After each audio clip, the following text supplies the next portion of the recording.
नमस्कार दोस्तों, मेरे YouTube channel easily explain everything में आपका स्वागत है। पूरी दिल्ली छावनी में तब्दील हो चुकी है।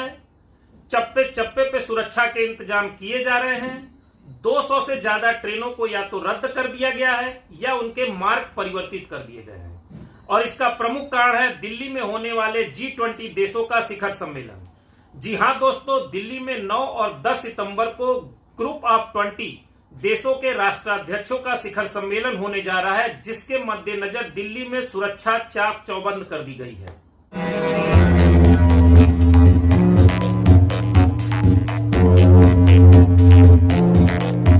तो आज हम बात करेंगे G20 क्या है, G20 की स्थापना कब हुई, उसका मकसद क्या था, उसमें कौन कौन देश शामिल हैं और G20 शिखर सम्मेलन भारत में होने पर भारत को क्या फायदा होगा इसमें।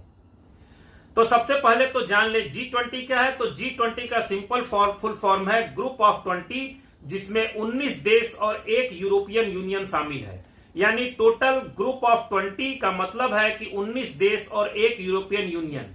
कभी कभी लोग ग्रुप ऑफ 20 को ऐसे कह देते हैं जैसे कि यह 20 देशों का संगठन है। तो यह 20 देशों का संगठन न होकर के 19 देश और यूरोपियन यूनियन में जितने देश आते हैं उन सभी का संगठन है। दरअसल 1997-98 की ग्लोबल रिसेशन के टाइम सन 1999 में जब G7 का शिखर सम्मेलन हुआ तो उसमें एक ऐसे शक्तिशाली ग्रुप की आवश्यकता महसूस हुई जिसका इफेक्ट पूरे वर्ल्ड पे पड़े। इसको देखते हुए G20 की परिकल्पना की गई थी। G7 का कोलोन में होने वाला शिखर सम्मेलन एक्चुअल में G20 की स्थापना का मुख्य कारण था। शुरुआत में यह निर्णय लिया गया था कि इसमें सिर्फ वित्त मंत्री और उन देशों के केंद्रीय बैंक के गवर्नर शामिल होंगे, और ऐसा ही हुआ। 2008 तक ऐसा ही हुआ। G20 के शिखर सम्मेलन में वित्त मंत्री और केंद्रीय बैंकों के गवर्नर ही शामिल होते थे। परंतु इसको और इफेक्टिव बनाने के लिए 2008 से यह फैसला लिया गया कि G20 के शिखर सम्मेलन में हर देश के राष्ट्राध्यक्ष भी शामिल होंगे। तब से आज तक G20 के शिखर सम्मेलन में इन देशों के राष्ट्राध्यक्ष शामिल होते हैं। अब बात आती है कि G20 के मेंबर कंट्रीज हैं कौन कौन। तो G20 के मेंबर कंट्रीज है America, China, Bharat, Russia, Germany, Japan, Britain, France, Italy, Australia, Brazil, Canada, Indonesia, South Africa, Saudi Arab, तुर्की, मैक्सिको, साउथ कोरिया, अर्जेंटीना और यूरोपियन यूनियन। तो बात अब ये आती है कि G20 का जो शिखर सम्मेलन है इसका वर्ल्ड पर कितना इफेक्ट पड़ेगा, कितनी पावरफुल है ये।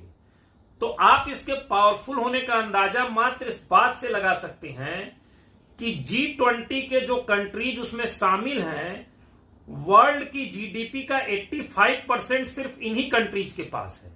70% पॉपुलेशन इन्हीं कंट्रीज में रहती है और 75% ग्लोबल ट्रेड भी इन्हीं कंट्रीज से होता है। पर यहां पर एक बात ध्यान देने योग्य है कि G20 के पास कोई लीगल पावर नहीं है। ये एक स्ट्रेटजी बनाते हैं और G20 की जो स्ट्रेटजी है वो वर्ल्ड की इकोनॉमी में बहुत बड़ा इफेक्ट डालती है। तो बात ये आती है अब कि G20 का मुख्यालय कहां है। तो G20 का मुख्यालय कहीं पर नहीं है। जिस साल जो कंट्रीज इसका शिखर सम्मेलन करती है, जो उस कंट्री इसकी अध्यक्षता करती है, G20 का सारा कार्यभार वही कंट्री देखती है। और इसके अध्यक्ष का चुनाव करने के लिए ट्रोइका के द्वारा किया जाता है। ट्रोइका का मतलब होता है कि जो पिछले अध्यक्ष था, जो वर्तमान अध्यक्ष था और जो अगला अध्यक्ष था, वो अगले अध्यक्ष को चुन लेता है। उदाहरण के तौर पे देखें तो इस बार ट्रोइका में इंडोनेशिया, भारत और ब्राजील है। भारत को इस साल की अध्यक्षता इंडोनेशिया के द्वारा मिली। अगले साल ब्राजील करेगा और ये तीनों देश तय करेंगे कि ब्राजील के बाद अगले साल अध्यक्षता कौन करेगा। अब बात आती है G20 काम कैसे करता है। तो G20 में 2 ट्रैक पे काम करता है। एक ट्रैक को कहते हैं फाइनेंशियल ट्रैक, दूसरे ट्रैक को कहते हैं गाइड ट्रैक या शेरपा ट्रैक। शेरपा नेपाली शब्द है जिसका मतलब होता है गाइड। तो जो फाइनेंशियल ट्रैक है उसमें वित्त मंत्री और केंद्रीय बैंक के जो गवर्नर होते हैं वो अहम भूमिका निभाते हैं और वो उसकी दिशा निर्देश तय करते हैं। परंतु जो शेरपा ट्रैक यानी कि गाइड ट्रैक है उसमें सभी कंट्रीज के राष्ट्राध्यक्ष भाग लेते हैं और जो दिशा निर्देश तय करते हैं ग्रुप G20 के देश उसी दिशा निर्देश पे काम करते हैं। अब बात यह आती है कि G20 से पूरे एशिया को फायदा क्या होगा या सदस्य कंट्रीज को फायदा क्या होगा। तो G20 से सदस्य कंट्री को यह फायदा होगा कि एक तो इन्वायरमेंट फ्रेंडली डेवलपमेंट होगा, यानी सारी कंट्रीज अगर इस बात को तय करें और इस बात का निश्चय करें कि जो भी डेवलपमेंट करेंगे वो इन्वायरमेंट फ्रेंडली करेंगे, तो एक तो उसका दिशा निर्देश तय होगा। दूसरा, स्टेबिलिटी आएगी, फाइनेंशियल स्टेबिलिटी, यानी कोई कंट्री अपनी मनमानी नहीं करेगा। जो इस शिखर सम्मेलन में तय किया जाएगा लगभग कंट्रीज उसको मानने का प्रयास करेंगी। और तीसरा, हर कंट्री में कुछ ना कुछ डेवलपमेंट होगा जिससे कि इंप्लॉयमेंट जनरेट होगा। अब सवाल यह उठता है कि इस G20 शिखर सम्मेलन को भारत में कराने से क्या फायदा होगा।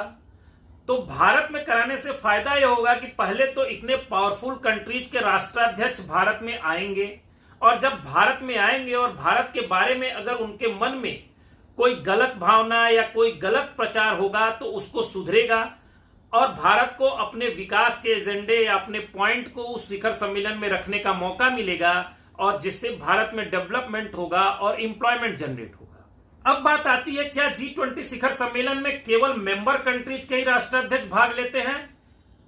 तो जी हां, वो तो लेते ही हैं। उनके साथ जो कंट्री अध्यक्षता कर रही है वो अन्य कंट्रीज को भी उसमें शामिल होने के लिए बुला सकती है, और भारत ने इस बार 9 देशों को इसमें शामिल होने के लिए निमंत्रण भेजा है।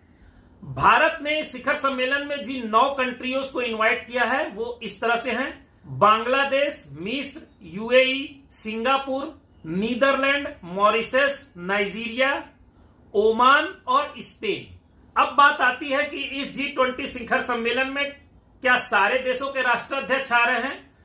तो सारे देशों के राष्ट्राध्यक्ष नहीं आ पा रहे हैं, और उसमें जो 2 महत्वपूर्ण और पावरफुल कंट्रीज हैं जिनके राष्ट्राध्यक्ष इस शिखर सम्मेलन में किंचित कारणों से नहीं शामिल हो पा रहे हैं, वो है रसिया और चाइना। G20 के बारे में इस वीडियो में बस इतना ही। मेरा वीडियो पसंद आया हो तो सब्सक्राइब, लाइक, कमेंट और शेयर जरूर कीजिएगा। धन्यवाद। जय हिंद, जय भारत।